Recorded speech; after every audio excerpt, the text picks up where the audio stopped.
Today, I would like to share with you some despairing Japanese readers' reactions to the final episode of Oshi no Ko. Let's get started. If this is how it's going to play out, the author should write more about Ruby's emotional changes. No, seriously, I didn't think Akane would end up talking all the way to the end. I laughed at how much faster Kana recovered than Amincho. Did this end up with a lot of content thrown out? Who's the third person in Bikamachi? Wasn't there a fourth person, let alone a third? It was all over without any particular excitement. Terribly lean Kana's impression improves, and readers who've read this far wouldn't miss it. What was the mission that Tsukuyumi was talking about after all? So far, Ruby's been talking about not being like I because she doesn't want to lie, but now she's an idol painted with lies at the end, and it doesn't make sense. Is it right to conclude that love is a lie after all? How did Ruby come to that conclusion? So why? How could you stand up? Why didn't the author take the time to describe about this? No way, digest. Well, yeah. Thanks for your hard work, aka Sensei.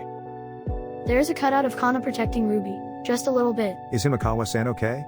He hasn't recovered yet, has he? I know it feels like it was all put together in a very beautiful way.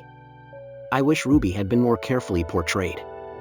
The romance between Kana and Aqua is half-hearted. It's hard to know if it's about idol or revenge. Repayment of favor to Akane. The meaninglessness of the contents of the 15-year lie shoot. And many other things were half-baked, too. I like this work very much, you know? But, not to be anti-anything, but really tighten up, please. A safe, digested, and predictable final episode. If it takes 3 episodes for Aqua's death and Kana's funeral trolling, I wish they would have used multiple episodes for Ruby's recovery and what the other characters are up to. I think it could have used 1 episode for Ruby's recovery. Foreshadowing is being thrown around. I wonder what Tsukuyumi was after all. And what was that about Ruby's performance? I didn't think Goro and Serena would be there at all even though it was the last episode. Why not let Ruby do the monologue at least at the end? She's the main character too. I wanted to see Ruby herself express her own feelings instead of Akane's shallow story. She stood up even so. She said she wouldn't become an idol like AI, but in the end she became an idol like AI. I know it's not terminated, but it's too terminated end. I guess the reincarnation element wasn't necessary after all. The reason why it feels so thin is that the climax of the story, the double suicide with Kamiki, was an easy event that could have been done at any time, so there is little continuity with the flow that has been built up over the many volumes of the story. I think Himikawa is having a mental breakdown. Is he okay? Miyako-san was too much the best mother. Now that the original story is over, let the Yuri development of Akakana begin from here. So this is the final episode that the author had been planning for a while.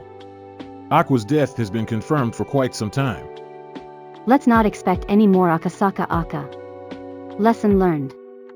Why is he so bad at closing a story? Kana's popularity has increased, so it seems to be getting more and more in the forefront of the story. Ruby, who is far more important to the story, was depreciated and made airy. Akane's information gathering ability went viral, so I left the mystery element to her. Akane does everything and Aqua becomes incompetent. He is so focused on getting immediate popularity that he is unable and unwilling to structure the entire story from a bird's eye view. Therefore, it is inevitable that they will fail. The only consistent thing is to aim for buzz and reverse the trend.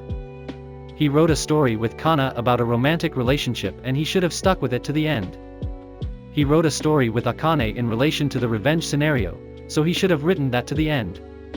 If he was going to bring Ruby's story to the end, he should have written more about Ruby. All in the middle. It was a work that symbolizes the modern age of whatever the means or content. If it generates buzz, it's right.